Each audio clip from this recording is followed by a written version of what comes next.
Movimiento Nacional por la Esperanza te quiere invitar a formar parte de esta gran comunidad digital, en donde compartimos las asambleas virtuales semanales, así como el panorama político-electoral nacional e internacional. Para informarte de todo, lo único que tienes que hacer es seguir nuestras redes sociales, desde tu celular, tablet o computadora, con estos sencillos pasos. Ingresa a la plataforma de YouTube y en la barra del buscador escribe René Bejarano Martínez y así de fácil encontrarás nuestro canal. Una vez ahí, solo tienes que dar clic en el botón rojo que dice suscribirse y listo, ya eres parte de esta comunidad.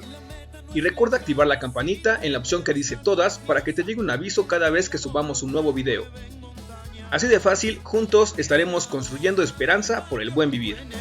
Movimiento Nacional por la Esperanza.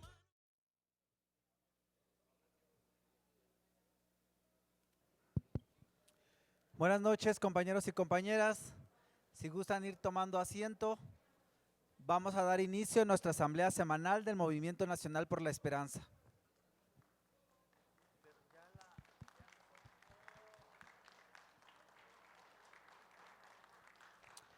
Nos acompañan aquí en el presidium el compañero José Luis Olivas, del municipio de Ciudad Juárez, Chihuahua. Bienvenido y un aplauso. Nos acompaña el compañero Filiberto García Herrera, del estado de Yucatán. Del estado de Tlaxcala nos acompaña nuestra compañera Rocío Tapia. De la alcaldía Tláhuac, aquí en la Ciudad de México, nuestra compañera Mari Rojo. Nos acompaña nuestro enlace en el estado de Yucatán, el compañero Noé Flores. Y como cada 8 días, nuestro dirigente nacional, el profesor René Bejarano Martínez.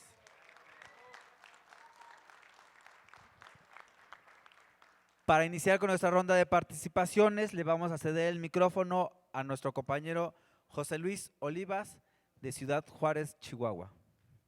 Sí, bueno, buenas noches, compañeros. Miren, mi nombre es José Luis Olivas y estamos representando en Ciudad Juárez el Movimiento Nacional por la Esperanza, y pues estamos trabajando duro para posicionar a Morena allá y que nosotros formemos parte de ese equipo, que estemos allí al frente también, para que el trabajo que se realiza, y aquí con el apoyo del profesor, yo creo que vamos a hacer un buen trabajo para que siga avanzando Morena.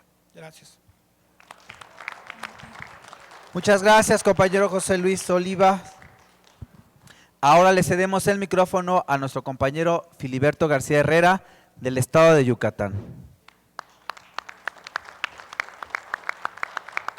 Muy buenas noches, saludos a todas y todos, compañeros del Movimiento Nacional por la Esperanza.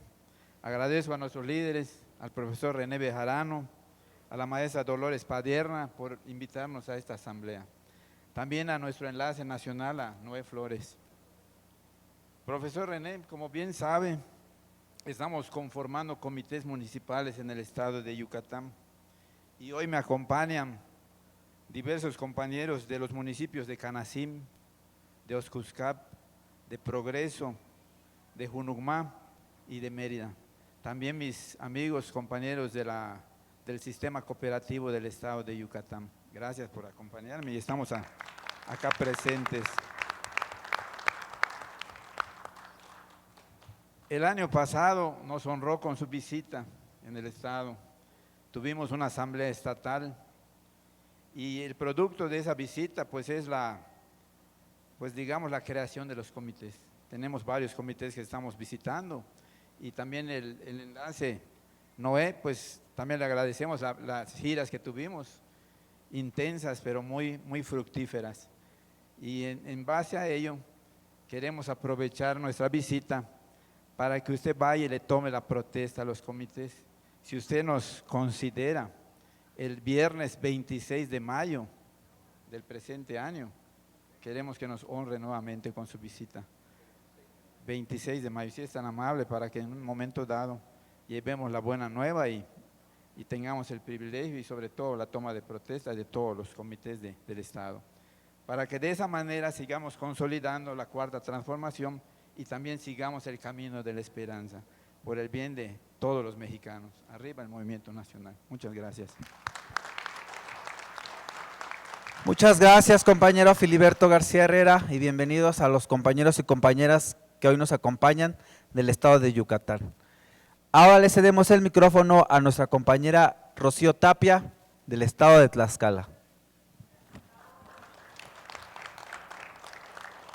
Gracias, muy buenas noches a todos. Pues es un privilegio estar con nuestro dirigente del Movimiento Nacional por la Esperanza. Saludos a nuestra profesora Dolores Padierna. Comentarles que Tlaxcala está creciendo con nuevos rostros, con los jóvenes en las organizaciones para hacer mayor impacto en el estado de Tlaxcala, junto con los compañeros y líderes que presidimos el Movimiento Nacional por la Esperanza. Profe, reciba un gran saludo de los compañeros de Apizaco, en el municipio de Apizaco, es donde estamos, Distrito 4, 1 Federal. Un gran líder, ¿qué les puedo decir de nuestro líder nacional, el profesor Dolores Padierna? Y esa visión que tiene nuestro líder, yo creo que nosotros somos impacto para ir a hacerlo en nuestros estados.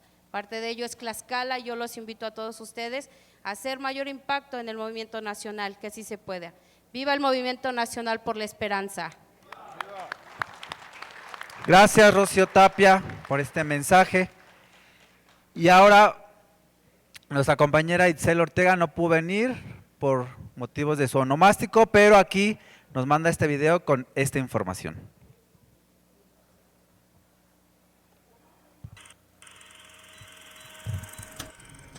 El hombre que ustedes ven en pantalla es Byron Arellana Vélez, un candidato a concejal municipal en Guatemala que fue nominado por el partido gobernante Vamos, el actual partido en el poder del presidente Alejandro Yamatei. Arellana fue arrestado el día de ayer en respuesta a una solicitud de extradición del gobierno de Estados Unidos debido a su presunta participación en el transporte y distribución de cocaína en ese país. Esta noticia es significativa porque destaca los problemas que Guatemala enfrenta en la lucha contra el narcotráfico y la corrupción política. Según la Fiscalía guatemalteca, Arellana utilizó su posición política para actuar como intermediario entre una organización del narcotráfico de Colombia y compradores en México y Estados Unidos desde 2005. Además, su arresto se suma a otras 4 personas detenidas para su extradición a Estados Unidos en lo que va de este año.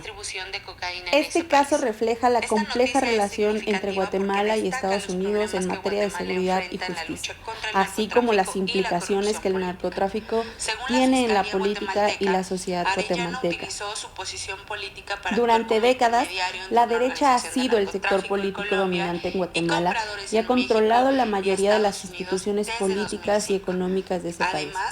Sin embargo, sus estrategias para combatir el narcotráfico y la corrupción han sido ineficientes y han tenido un impacto negativo en la estabilidad y el desarrollo de su país. Muchos políticos de derecha han utilizado su influencia para enriquecerse a sí mismos, a sus amigos y familiares a través de la corrupción y el desvío de fondos públicos, y han mantenido estrechos vínculos con los intereses empresariales y la élite económica de su país. Por eso no es sorprendente que algunos políticos de derecha hayan sido acusados de tener vínculos con el narcotráfico y de recibir sobornos de los cárteles de droga. Actualmente, muchos y muchas guatemaltecas están cansados por la corrupción y el narcotráfico, por las desigualdades, por las injusticias y buscan un cambio. Las elecciones presidenciales de 2023 en ese país serán una oportunidad para modificar esta dominación de la derecha. Si bien los políticos de derecha en Guatemala han prometido luchar contra la corrupción y el narcotráfico, pues los guatemaltecos ya se han dado cuenta de la realidad, ya son escépticos debido a estos vínculos que han sido comprobados de los políticos con el narcotráfico. Han visto a políticos de derecha prometer cambios en el pasado para solo seguir enriqueciéndose y manteniendo estrechos vínculos con los intereses empresariales. Además, muchos jóvenes guatemaltecos buscan nuevas opciones políticas que representen un cambio real en su país. Los partidos políticos tradicionales, estos partidos conservadores, han perdido ya credibilidad entre los jóvenes y muchos están buscando opciones más progresistas, más comprometidas con la lucha contra la corrupción, contra el narcotráfico, contra las desigualdades. En conclusión, diversos políticos de derecha en Guatemala han sido acusados de tener vínculos con el narcotráfico y de ser corruptos. Sin embargo, en Guatemala ahora, a medida que el país se prepara para las elecciones generales de 2023, pues muchos guatemaltecos y guatemaltecas están buscando un cambio real en la política de su país. El próximo 25 de junio es posible que en Guatemala la izquierda tenga la oportunidad de tomar el poder. La izquierda ha estado hablando de la necesidad de luchar contra la corrupción, enfrentar el narcotráfico y sobre todo de construir un estado de bienestar para la población. Otro factor que podría inclinar la balanza hacia la izquierda es la creciente participación política de la juventud guatemalteca. Muchos jóvenes están buscando un cambio en el sistema político y están interesados en esos candidatos que representan un cambio real para su país. La izquierda ha estado hablando de la necesidad de una nueva política que represente los intereses de la población y esto podría ganar apoyo entre las personas y los jóvenes descontentos por este sistema tradicional y conservador. Por supuesto, ganar las elecciones no será fácil para la izquierda en Guatemala porque es un país muy conservador y muchos guatemaltecos desconfían aún de los partidos políticos de izquierda debido a la historia de conflictos armados en la región. Además, los partidos de derecha, pues hay que decirlo, todavía tienen una base de apoyo sólida en su país. Sin embargo, la izquierda ha estado ganando terreno en la política guatemalteca en los últimos años y ha logrado importantes victorias electorales en municipios y otras elecciones locales. Esto sugiere que hay un deseo creciente en la población guatemalteca de cambio en su país y que la izquierda podría capitalizar este deseo de transformación en las elecciones generales de 2023. Al final, el 25 de junio es una fecha crucial para ese país hermano, para Guatemala, ya que representa una oportunidad importante para que la ciudadanía elija a un partido político que tenga como prioridad el bienestar de los ciudadanos y también el fortalecimiento de sus instituciones democráticas. En cuanto a los partidos hermanos de izquierda como WINAC y URNG, ya decidieron quién será su candidato presidencial y ya platicaremos en otra asamblea del perfil del compañero y justo cómo pinta el panorama ya teniendo a los personajes políticos que encabezarán esta disputa electoral. Ahora bien, como ustedes saben, estos partidos políticos guatemaltecos que acabo de mencionar, WINAC y URNG, comparten con nuestro partido, con Morena, una visión de justicia social y de lucha por la defensa de los derechos de los más marginados, los más olvidados. A lo largo de su historia, estos partidos pues han enfrentado grandes retos en su lucha por la transformación política y social de nuestros países, incluyendo en ellos la barrera del sistema político tradicional que justamente limita esta participación y el acceso a diferentes medios de difusión, de consolidación política. Y es precisamente en esta coincidencia de luchas, de dificultades, que el intercambio de experiencias entre todos los partidos progresistas, democráticos y de izquierda de la región y del mundo pues ha sido fundamental. Estos partidos coincidimos en espacios de debate y de construcción tales como el Foro de Sao Paulo, en donde pues hemos podido compartir pues muchas estrategias y tácticas para fortalecer a nuestros partidos. Por ello, queridos compañeros y compañeras, queremos extenderles la invitación a participar en el 26º encuentro anual del Foro de Sao Paulo, que se llevará a cabo el mes de junio en Brasilia, Brasil. En ese encuentro, como todos los años, pues se tendrá la oportunidad de discutir y analizar los desafíos políticos, económicos y sociales que enfrenta nuestra región, así como compartir justamente estas estrategias, experiencias para construir un futuro más justo y equitativo para todos, para al final continuar fortaleciendo todos los proyectos de transformación que hoy están dando inicio en América Latina y el Caribe. Queridos compañeros y compañeras, esperamos puedan ir programando esta visita y participar como Movimiento Nacional por la Esperanza en este importante y enriquecedor espacio. Pues muchas gracias, queridos compañeros y compañeras. Les envío un muy fuerte abrazo con todo mi cariño y nos vemos el siguiente martes.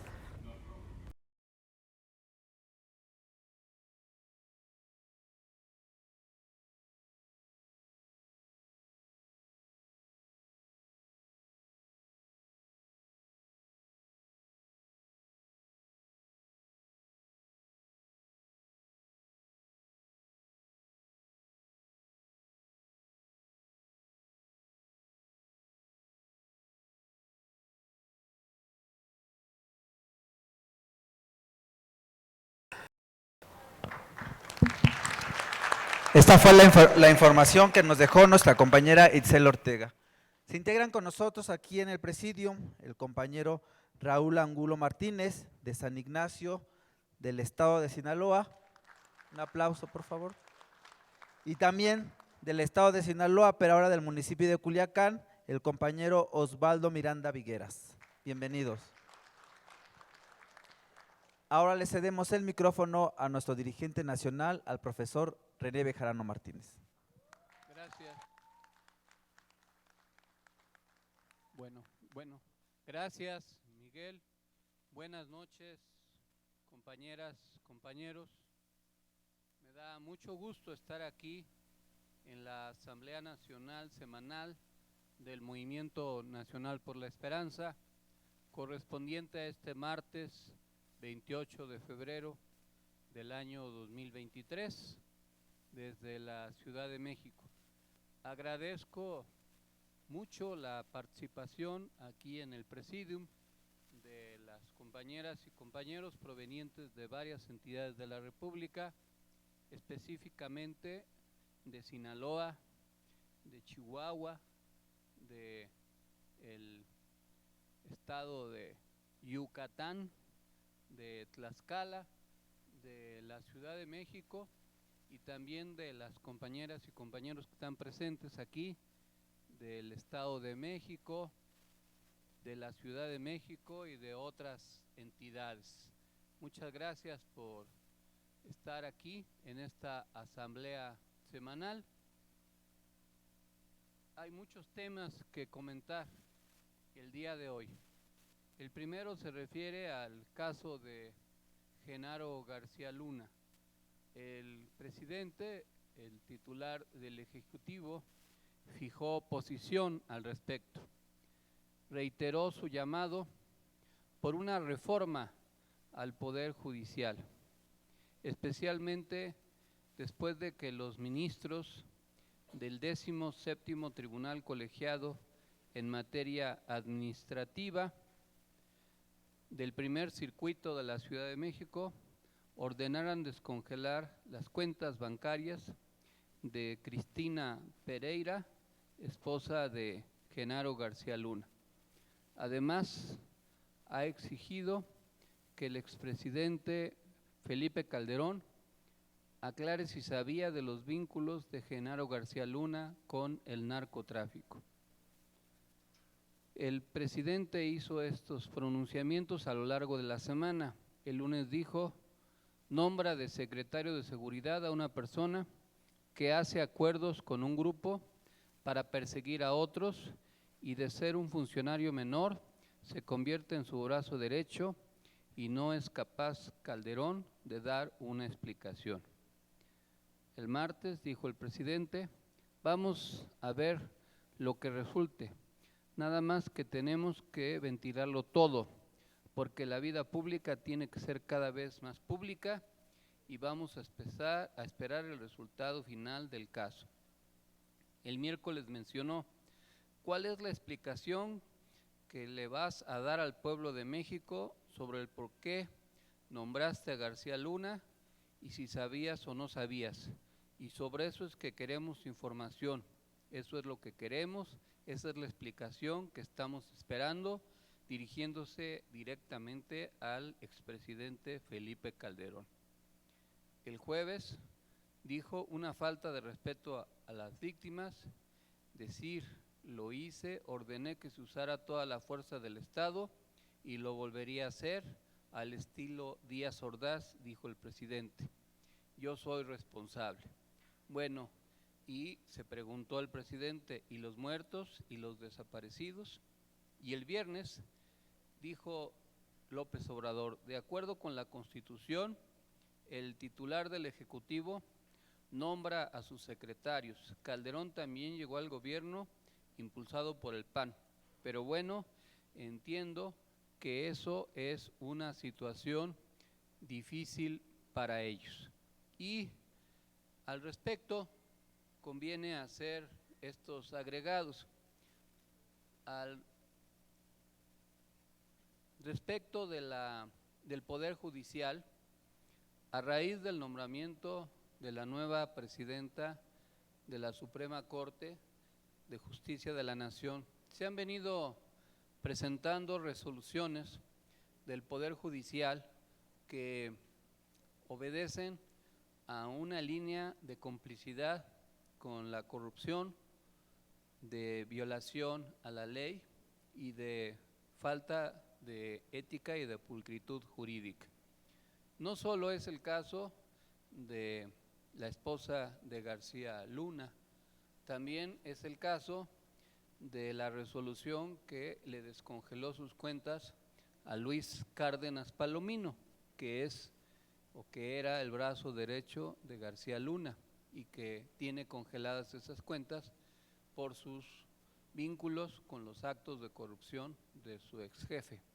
También en el ámbito del Poder Judicial, contra toda pulcritud jurídica, un juez desestimó el proceso que se le venía siguiendo a la extitular de la Secretaría de Desarrollo Social y de SEDATU, Rosario Robles, aduciendo que sus faltas eran de carácter administrativas, a pesar de que la ley es muy clara, que independientemente de las faltas administrativas, se incurre en un delito de carácter penal por la omisión y la complicidad en el saqueo de las finanzas públicas. Pero se trata de, evidentemente, un acto de complicidad con la que fue secretaria para cubrirla con un manto de impunidad. Eso exhibe el Poder Judicial que tenemos en México, que castiga a delincuentes menores, que mantiene en la cárcel incluso a personas que roban en los supermercados por necesidad, pero que a los grandes delincuentes de cuello blanco les da beneficios, ya sea para que sean procesados en libertad o para que queden impunes. Y eso hace evidente la necesaria reforma del Poder Judicial. Y es parte del debate que se está presentando ahora, porque los emisarios del antiguo régimen están movilizándose, se están uniendo, porque sienten que si el poder de la Cuarta Transformación continúa avanzando, tarde o temprano llegará al ámbito del Poder Judicial, como ha llegado al Poder Legislativo, y no quieren perder sus privilegios y sus prácticas vinculadas a los intereses económicos. Esta cuestión también tiene que ver con los amparos que se han venido otorgando y también tiene que ver con los asuntos pendientes que habrán de resolver la Corte. También el ministro Pérez Dayán resolvió que no eran aplicables por lo pronto y suspendió la aplicación de la normatividad del llamado Plan B electoral para el caso de Coahuila y del Estado de México. Y preocupa porque en la Corte tendrá que resolverse al final de cuentas la controversia que se estará presentando o si ya se presentó con respecto a estos temas. Y es importante que lo vislumbremos así.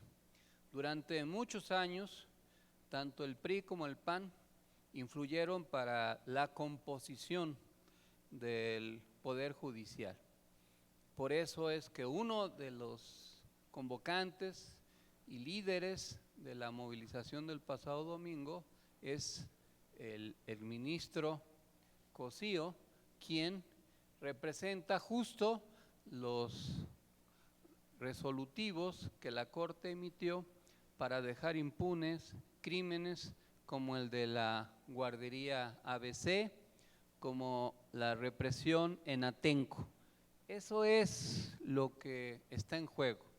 Y este exministro Cosío ahora se da baños de pureza y de supuesta pulcritud jurídica, pero cuando fue ministro terminó acatando las instrucciones del panismo calderonista y dejando en la impunidad a los familiares de su esposa y de Mariana Gómez del Campo. Eso es lo que tenemos que tener claro en esta coyuntura que forma parte del conjunto del debate que se está presentando en México. Y también, pues, la complicidad con el crimen organizado.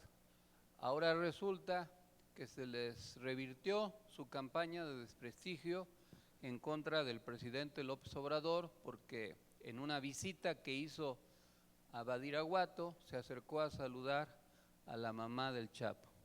El presidente evitó una masacre cuando se iba a capturar en un primer momento a Ovidio Guzmán, pero después se montó un operativo y ahora Ovidio Guzmán está preso. ¿Y qué ha sucedido de entonces a la fecha? Que se descubre el narcoestado que representó Felipe Calderón. Y ahora los panistas se deslindan de Genaro García Luna. Pretenden ocultar los nexos que tuvieron y la defensa que hicieron. Y también se deslindan de él los medios que lo protegieron. En el propio juicio se hizo evidente, se hizo pública la entrega de cantidades millonarias de dinero a El Universal, o también se recordará el montaje que Loret de Mola hizo en el caso Israel Vallarta, cuando el secuestro supuesto que se desmanteló y la detención de Florence Cassés. Eso es parte de lo que ahora está en el debate y que tenemos que tomar en consideración. Y tenemos que insistir en ese tema, no podemos dejarlo pasar porque lo que buscan las fuerzas conservadoras es que eso se olvide y hay que estárselo recordando a la gente para que tenga claridad acerca de lo que ha venido sucediendo. En otro tema, la Comisión de Gobernación y Población de la Cámara de Diputados aprobó la modificación del proceso para la designación del Comité Técnico de Evaluación y la convocatoria de elección de consejeros del INE en México, que incluyen cambios en los plazos para la presentación de candidaturas y la evaluación de los aspirantes al Comité Técnico de Evaluación. La reforma también establece que los integrantes del comité deberán contar con experiencia en temas electorales, de género, derechos humanos y transparencia, y se pretende garantizar la paridad de género. Se incluye la creación de un registro de expertos en la materia para que puedan participar en el proceso de evaluación y selección de ese comité. Y esa es la otra batalla que sigue. Desafortunadamente, durante la legislatura anterior, Morena desaprovechó la oportunidad de cambiar la correlación de fuerzas para la integración del Consejo General del INE y se hicieron nombramientos que terminaron plegándose a los designios de Lorenzo Córdoba y de Ciro Murayama. Ahora tiene Morena y sus aliados que cuidar la resolución porque se cambian 4 de los 11 integrantes del Consejo General, incluido la persona que será la nueva presidenta del instituto. Y esto pues es importante porque además del llamado Plan B, pues estará la resolución de quiénes van a representar y conducir al INE. Y esto pues lo que quieren las fuerzas del PRIAN-RD y del MC es que sea por cuotas para conservar la mayoría, porque a diferencia de lo que quieren, de lo que dicen, perdón, lo que realmente quieren es seguir controlando al instituto, no quieren perder el control. Y con este sistema de cuotas se asegurarían cuando menos 2 de los 4 nombramientos y eso les permitiría tener la mayoría. Si no hay acuerdo, la Cámara de Diputados enviará a la Corte las propuestas, 5 por cada uno de los cargos, y serán sorteados en la Corte. Habrá una insaculación y si Morena cuida, independientemente de las personas que resulten electas, al final se puede cambiar la correlación de fuerzas y el INE podrá tener una composición diferente a la que ahora tiene. Eso es parte de lo que está en juego, además del Plan B en materia electoral. El Senado de México aprobó el Plan B de la reforma electoral propuesta por el presidente López Obrador, la cual busca garantizar elecciones libres y justas en el país. A finales de 2022, desde lo más alto del INE, se emprendió una campaña de desinformación.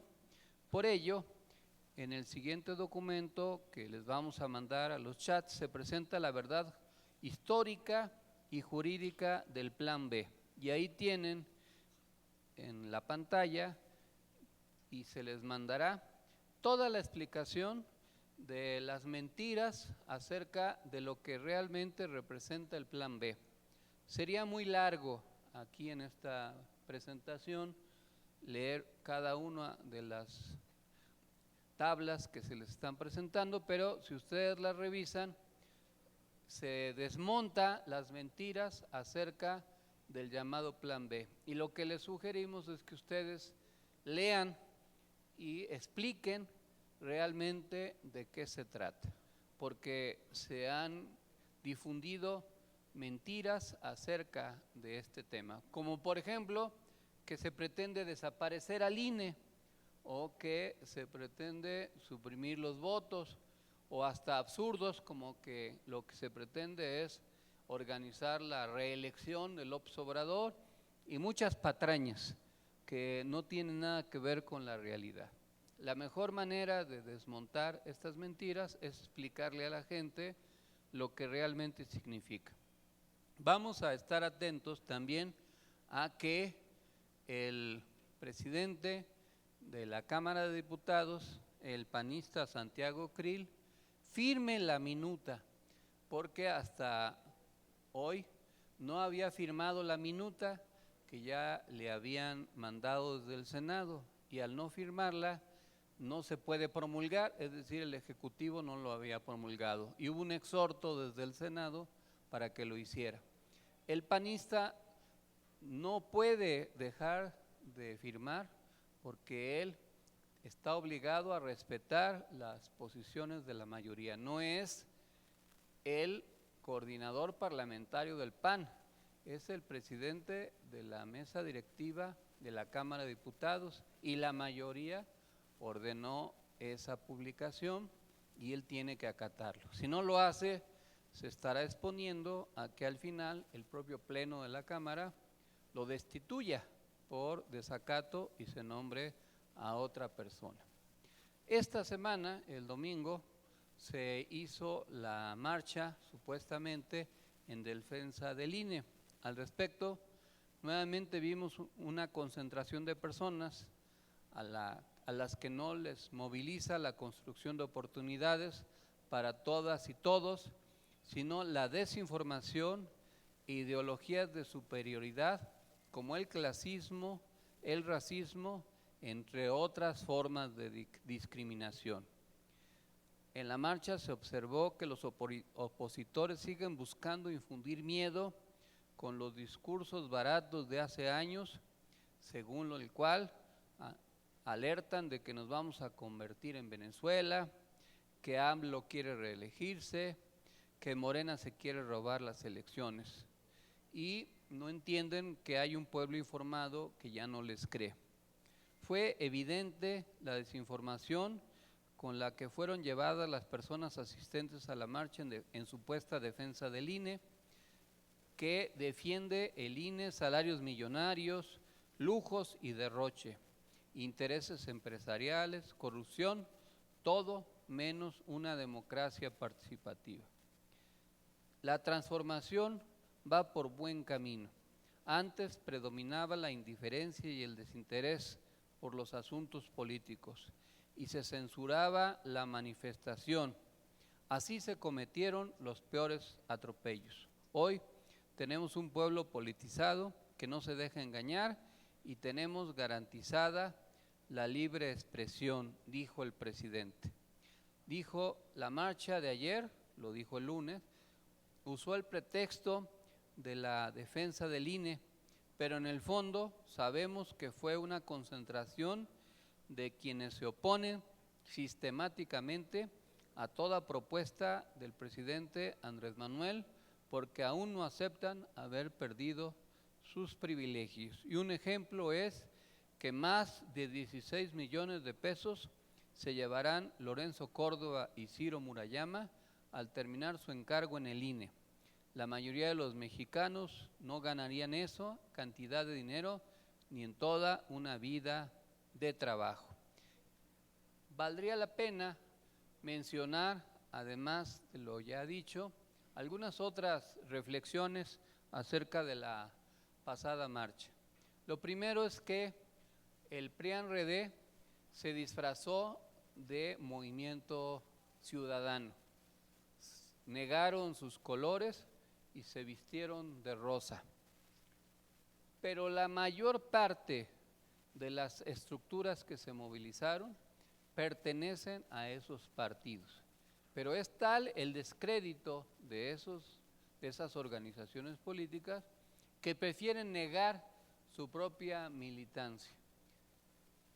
Se exhibieron como avergonzados de su propio instituto político. Pero ahí estaban Roberto Madrazo, que hizo fraude en la elección para gobernador e incluso hacía fraudes cuando corría maratones porque se iba por caminitos alternos para llegar más pronto.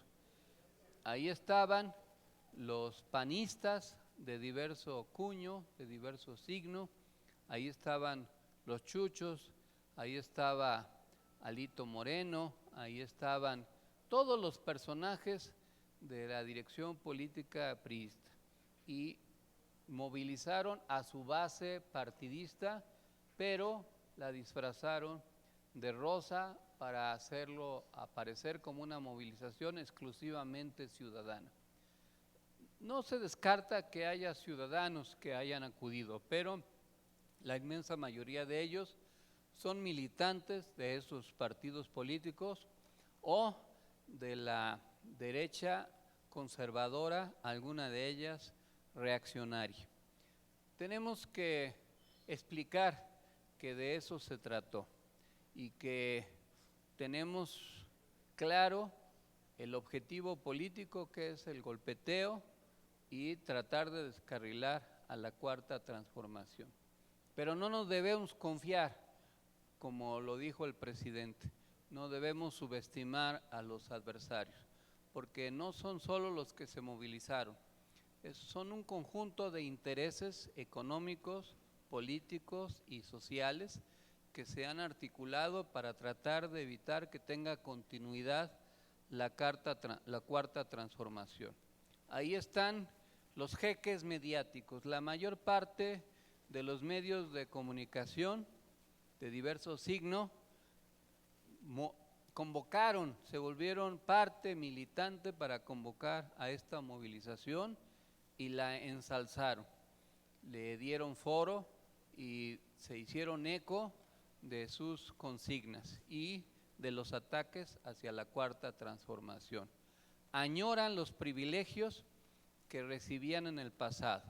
Por ejemplo, se dio a conocer que Beatriz Pajés, que fue diputada del PRI, hija de José Pajés Yergo, director de la revista Siempre, pues está molesta porque durante el gobierno de Peña Nieto, esa revista, pues que casi nadie compra y casi nadie lee, recibió en gastos de publicidad más de 50 millones de pesos. Y ahora pues claro que ya no los tienen y añoran esos privilegios como otros medios de comunicación que vivían del erario público y por eso se beneficiaban y por eso ahora que ya no lo tienen, atacan a la Cuarta Transformación. Nosotros tenemos que, sin embargo, no descuidar nuestro trabajo. Además de explicar los temas, hay que decir que la movilización fue una declaración de odio. Eso es lo que se hizo. Es una declaración hasta catártica en contra de los integrantes o simpatizantes de la Cuarta Transformación. Hay clasismo, hay racismo, hay discriminación, hay intentos de exclusión. Se trata de la intolerancia como discurso de la derecha. Los supuestamente demócratas no se acostumbran a haber perdido las elecciones y a seguirlas perdiendo, porque después del 2018 han venido perdiendo una tras otra la mayor parte de las elecciones en los estados. La más reciente fue la elección extraordinaria en Tamaulipas, pero del 2018 a la fecha perdieron la gobernatura 2 veces en Baja California. La perdieron en Baja California Sur, perdieron el poder en Sonora, en Tamaulipas, en Sinaloa, en Nayarit, en Michoacán, en Colima, perdieron las elecciones en Zacatecas, en Hidalgo, en Guerrero, en Veracruz, en Puebla, en Tlaxcala, en Oaxaca, en Quintana Roo, en Tabasco, en Chiapas y muy probablemente van a perder las elecciones en el Estado de México y en Coahuila. Eso es lo que no se resignan. Volvieron a perder la mayoría en la Cámara de Diputados y la mayoría en los congresos locales. Y supuestamente son demócratas cuando están perdiendo las elecciones. Lo que quieren es recuperar el poder a la mala, como en otros países. Y por eso debemos estar alertos, porque en otros países han dado golpes blandos, es decir, resoluciones judiciales a través del Poder Judicial para descarrilar el Poder Ejecutivo. Así se hizo en Brasil, por ejemplo, con una resolución del Poder Judicial para destituir a Dilma Rousseff y se tuvo que padecer el gobierno ultraderechista de Bolsonaro. Y quizás quieran intentar desconocer el mandato de la mayoría de la gente. Por eso nos tenemos que organizar. Y en algo sí pudieran tener razón, en que la Cuarta Transformación no puede alejarse de la ciudadanía, no puede alejarse de la clase media y no puede alejarse de las mujeres y de los jóvenes. Esa es una tarea que sí tenemos que reforzar. Tenemos que ganar la voluntad de los jóvenes, convencerlos de las bondades de la Cuarta Transformación y del proyecto vinculado a ella.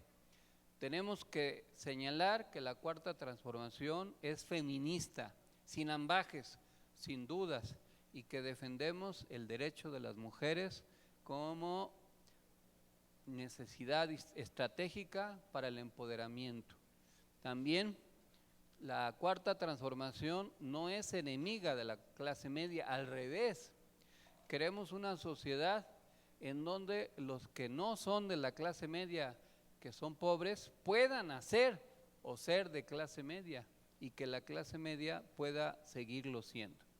En la Ciudad de México, producto de más de 20 años de gobiernos democráticos, la clase media ha crecido y eso tenemos que recordarlo. Tenemos que señalar que mucho del combate a la pobreza en esta ciudad, como en otros lugares del país, ha permitido que los niveles de ingreso de la gente crezcan y que tengan satisfactores que antes no tenían. Y eso es lo que queremos para el país. Y también tenemos que entender que el partido Morena es eso, una parte, pero que hay que refrendar el nexo con la ciudadanía, no perder la noción de movimiento. Y por eso vamos a reforzar nuestra organización. Y tenemos una oportunidad.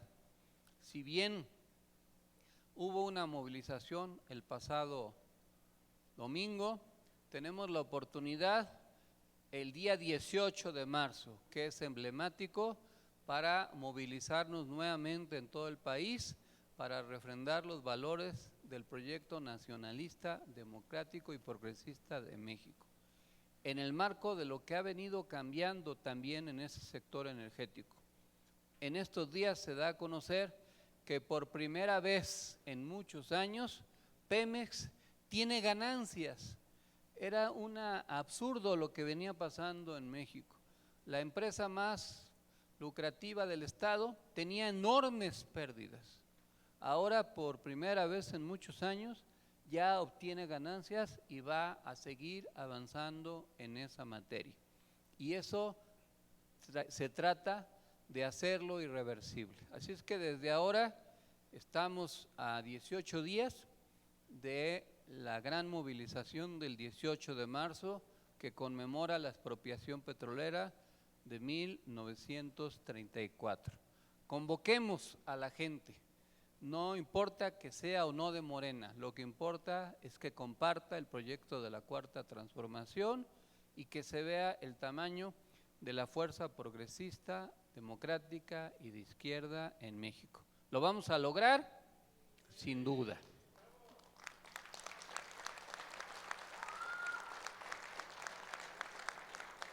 En otro tema, el salario de los ministros de la Suprema Corte de Justicia de la Nación en México se incrementará a 206,948 pesos mensuales, según lo establecido en el presupuesto de egresos de la Federación para 2023. Este aumento representa un incremento de 3.15% respecto al salario del año anterior y se aplicará a partir del 1 de enero del 2023. Además, el presupuesto también establece un aumento en las prestaciones y beneficios para los ministros, así como el apoyo para servicios médicos y una compensación para el uso de vehículo particular. En otro tema, el INE invalidó la reforma estatutaria del PRI en una votación dividida de 6-5.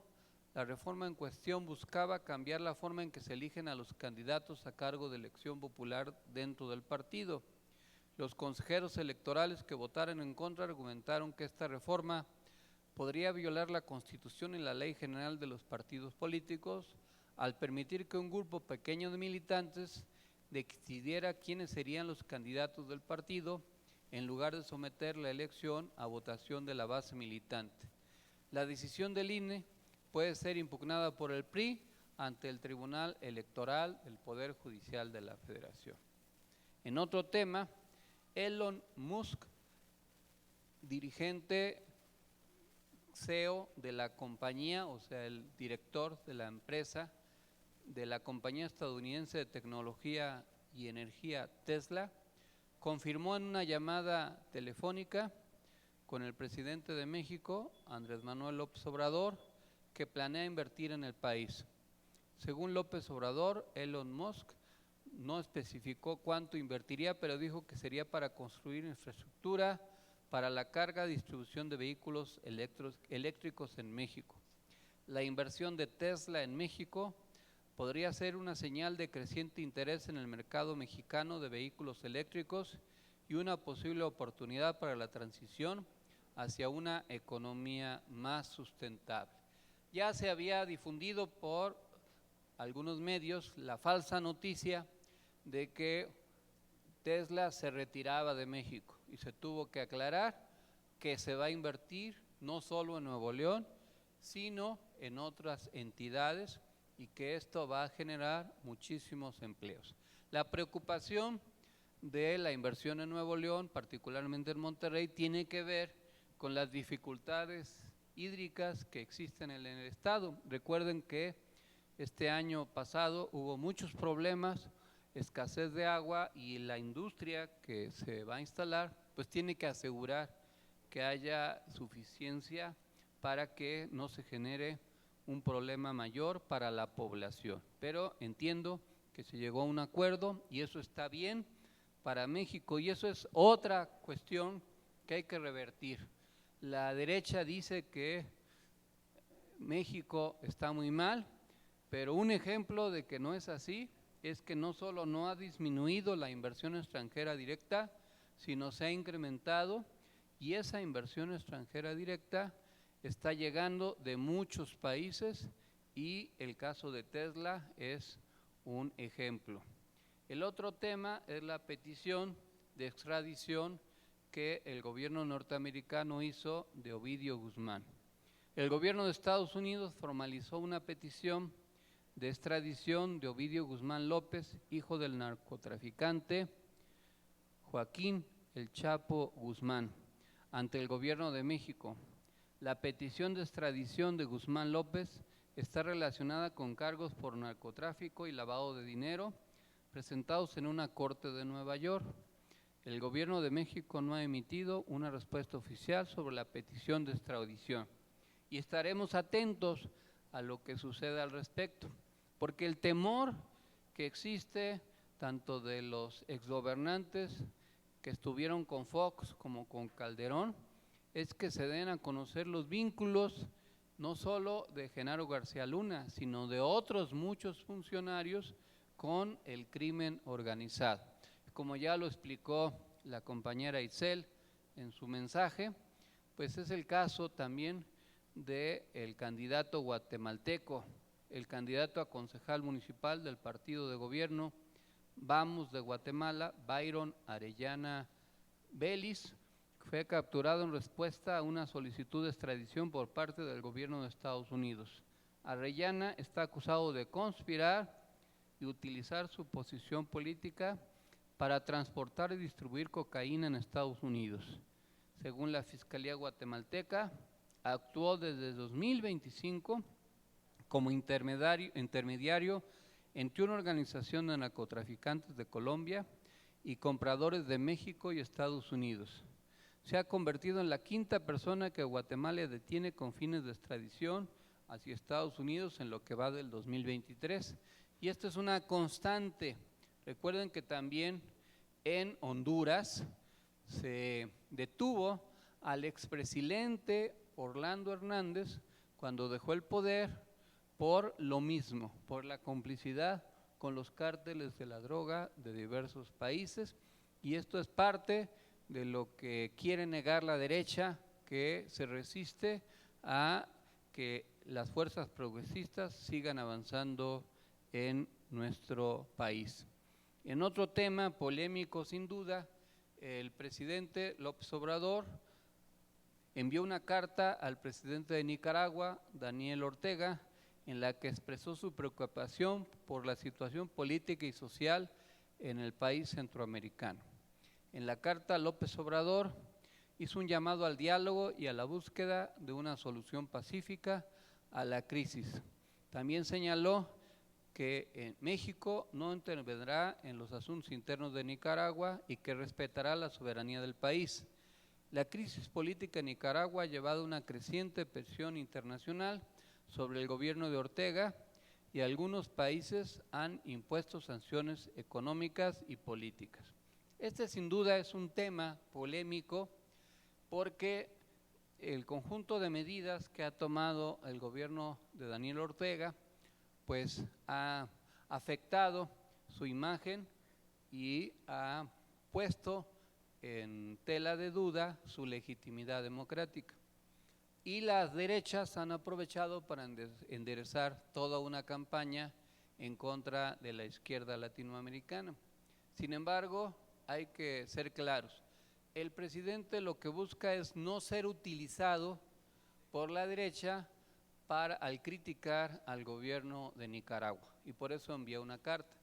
Pero la derecha se comporta hipócritamente porque no señaló en su momento una crítica fuerte al intento golpista de Bolsonaro cuando, después de que perdió las elecciones, intentó recuperar el poder tomando por asalto el Congreso en Panalto. Y por eso el Foro de Sao Paulo, por cierto, se va a celebrar a fines de junio en Brasilia, en Brasil, en solidaridad con el gobierno de Lula da Silva. Pero también guarda silencio la ultraderecha y la derecha mexicana de la barbarie que se está cometiendo en Perú por el gobierno de Baluarte, que en Perú le dicen Balearte, por el asesinato de más de 50 personas en las movilizaciones que se han organizado en contra del golpe de Estado que destituyó al presidente Pedro Castillo. Esto es parte del debate que se viene dando y en Perú, curiosamente, es también lo mismo. El racismo en contra de un presidente de origen humilde, un maestro, parte de una comunidad de pueblos originarios. Y ahí también hay que decir que el racismo no es privativo de las personas de color blanca de su piel. A veces, como sucedía con el esclavismo, partidarios del esclavismo también eran de color negro. Esto también sucede con el racismo. Muchas veces el racismo, como una medida inconsciente, un comportamiento ideológico, lo practican los mismos que lo padecen, porque al final de cuentas es una ideología de dominación que, como otras, pretende que la gente niegue su origen. Nosotros vamos a seguir trabajando en todo esto, por eso estaremos el próximo sábado en una asamblea estatal del MNE en Guanajuato, que se va a hacer en Silao, ahí a un lado de León, en donde está el aeropuerto, para realizar un esfuerzo de coordinación, sobre todo en la región del Bajío. A pesar de los ataques que ha habido esta semana en contra del presidente, pues en los estudios de opinión no solo no disminuye el apoyo, sino incluso se incrementa el apoyo o las simpatías de la ciudadanía, como se expresa en esta gráfica que les mandamos, en donde se mantiene el nivel de aprobación. También les mandamos el cuadro de análisis político acerca de los abonos tácticos, de los equilibrios, de los contrapesos y de las mermas coyunturales para que ustedes lo analicen y lo comenten con las compañeras y compañeros. Vamos a seguir organizándonos. Tenemos que darle continuidad al triunfo democrático. Y uno de los riesgos es el divisionismo. Por eso, ante los avances y las críticas y los golpeteos de la derecha, no debemos dividirnos. Hay que cerrar filas. Puede haber críticas, pero quien es convencido del proyecto actúa con responsabilidad y cuida las críticas para que éstas no sean utilizadas en contra del proyecto. Es como en las familias. Si se quiere cuidar a la familia, pues se busca resolver las diferencias en su seno, sin tener que generar estridencias o dañar al núcleo familiar. Igual el proyecto tiene que ser cuidado. Puede haber críticas a muchos errores, equivocaciones, malas conductas de algunos dirigentes, pero lo principal es el proyecto y eso es lo que tenemos que defender. Vamos a seguir trabajando en esa directriz, les invitamos a seguirlo haciendo y que cuando se decida quién sea nuestro candidato o candidata a la presidencia de la República, todos y todas cerremos filas en torno a la propuesta para dirigirnos a un triunfo contundente e inobjetable. ¿Contamos con ustedes? Viva la Nueva Esperanza por el buen vivir. Muchas gracias, compañeras y compañeros. Y ahora, para concluir nuestra asamblea semanal, nos ponemos